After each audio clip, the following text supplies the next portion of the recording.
So recently, London Mayor Anne-Marie de Sico-Best stopped by campus to talk to the USC about the strong relationship between school and the city. A very important relationship it is. Let's see what she had to say.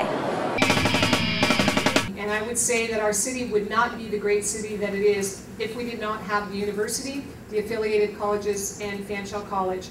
It makes a tremendous difference not only to the economic base, but to the quality of life. And frankly, you bring life to the City of London. And that's a really important thing.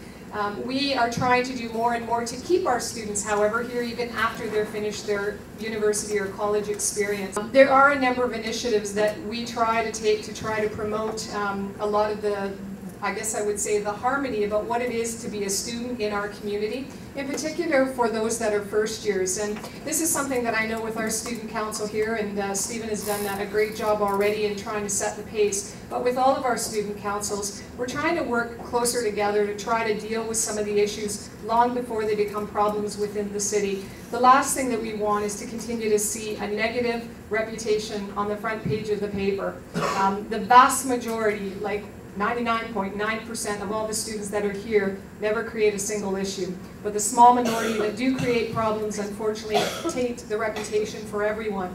And what we've been trying to do is to find more creative ways to be able to turn that around.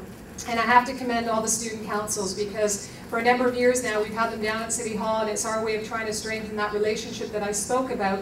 But they are taking a leadership role in really getting to those that are, again, your peers. And I really want to commend those of you in this room that are a part of that, because I really think that's going to have a much greater approach than myself trying to do things, the police chief trying to do things, or the institutions themselves. We are all going to continue to work together, but at the same time, the leadership role that each of you play is going to be a really vital part of that year after year. So I want to commend you already on doing that, and hope that we'll be able to continue to find new ways to do that for the future. Our media in this city, I'm going to be trying to be very diplomatic how I say this, but they're good for a headline. So, you know, I've heard the chief on many occasions talk about the 99.9% of the student body that has no problems, that do their thing, go downtown or wherever, have a good time, have their parties, and never ever get into trouble. And then you've got the small portion that he might also make a comment about, and that becomes the headline. So I can tell you, and I'm on the police services board as well, you know, the chief can defend himself, he's a big guy, he can do all of that. But I can tell you that it's not always the one comment. But I do know what you're speaking about, because I hear that a number of times from students and the leadership. I've heard that over the last couple of years. I have a committee called the Town and Gown Committee. It was set up about a year and a half ago with representatives from the neighborhoods, from all the institutions, from the student councils. And we meet on a regular basis, and part of our job is to try to find those solutions when we're dealing with issues. And I must say, actually, that in the last couple of years while we've had this committee in place, we've probably made greater ground in trying to bridge the gap between the relationship and doing more to bring the neighbors together with the students. Just this past Sunday, it rained, so we had to cancel it. But what we had planned is we were all working together as volunteers. We were going to go out door to door in the neighborhoods to the student houses and just talk to people.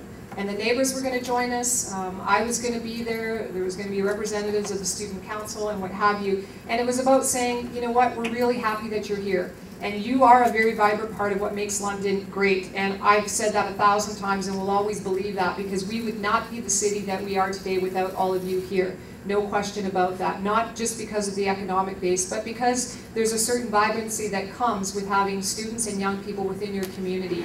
The last thing you want is not to be seen as a progressive, forward-thinking city. And that takes a lot of young people as well as people from other demographics. And so we don't want to lose that. So part of what we were going to do is go out to try to, again, meet people and talk about where the priorities are, and making sure that people understand what also is the responsibility of the students that choose to live within neighborhoods. One of the things that is a little bit troubling, and I don't know what this is about, if it's because we have younger students now in school since they got rid of grade 13, we have seen some students where we've had problems do things that are more serious now than maybe 20 years ago. When you're lighting a couch on fire, or you're lighting, you know, garbage on fire, that's a serious issue. that's a safety issue for anybody around. And you know, we've only seen that in the last couple of years, and that's why you're going to hear a little bit more of a tougher talk from the people involved with safety in the community. When you've got students that will throw out and break bottles so that fire can't go in and put out a fire, that's a serious safety issue. So they have their job to do, but it's not lost on them that what they say and how they say it is just as important as how we address these issues. And I agree with you, Matt, that we've got to try to find more ways to be speaking the same language. But at the same time, you, I'm sure, are not going to appreciate the same students that are putting things on fire, because I would think you would be as outraged as anybody to see people doing that, because it does take the reputation of all the students. What's your favorite part about it? Oh, I love the football game and always the parties after, always a great time. Yeah, I like going to the football game and going downtown afterwards. Oh, the spirit is pretty intense. We get a lot of the alumni come back out, and they're all over campus. Also, of course, the sports events are really good.